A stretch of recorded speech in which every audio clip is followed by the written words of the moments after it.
Well, welcome back. President Trump calling out auto executives for putting the brakes on his proposal to scale back emission standards. The president tweeted this yesterday. The legendary Henry Ford and Alfred P. Sloan, the founders of Ford Motor Company and General Motors, are rolling over at the weakness of current car company executives willing to spend more money on a car that is not as safe or good and costs $3,000 more to consumers. Crazy, the president writes. He went on to say his proposal would make cars cheaper and safer with little impact on the environment. 13 states have joined California in vowing to lower emission standards. Joining us right now is the car coach, Lauren Fix. Lauren, thanks very much for being here. Your reaction to all of this? Thank you, Maria.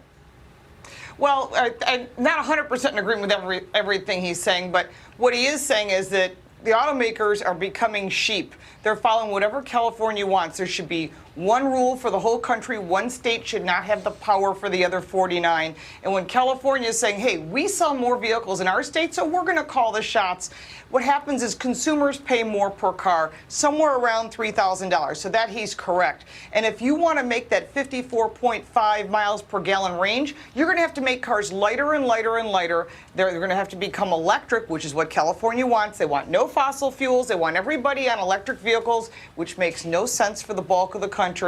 And so this becomes a problem. If they get lighter, that means they're not as safe. Although today's current vehicles, and I have driven the newest GM and the newest Ford products, they're very safe. But if you want to keep making these standards so high, they're unobtainable, then you're going to have to give up something somewhere. And that's what he's talking about. And not everybody wants battery-powered vehicles. Look at the total sales. They're just not selling. Yeah. Liz? So, I mean, is there any legislative fix for this? What has to happen to get California out of the business of dictating what kind of cars Americans buy? That's an excellent question, Liz. And this is something that we as auto journalists keep talking about.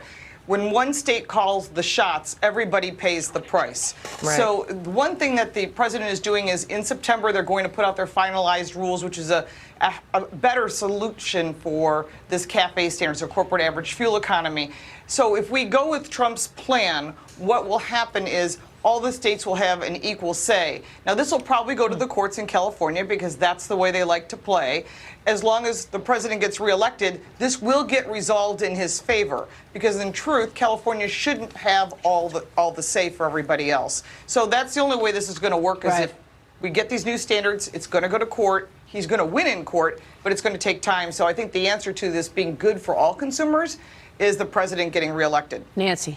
Yeah, Lauren, I have a question for you. I was wondering what you think about the fact that, you know, the battery-powered cars, the waste is never talked about and the danger of those batteries. And I just wonder if you have a view on that and if you think that's going to become an issue in a place like California that should care about that ostensibly. Oh, I do talk about it. I'm probably the only person that talks about the waste that's involved in battery vehicles, and thank you for bringing that up. Because when you talk about cradle to grave, from the time they produce every single raw material to the time that vehicle is done, there's actually more damage to the environment than there is for an internal combustion engine. Beyond that fact, when no one's talking about all these charging stations, they have magnetic fields. Alternating current causes magnetic fields. Yeah. Who wants a super fast charging station next to their house?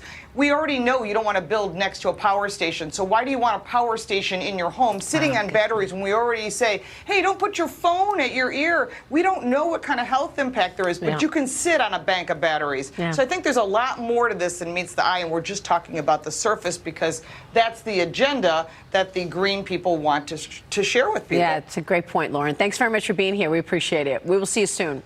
Thank you.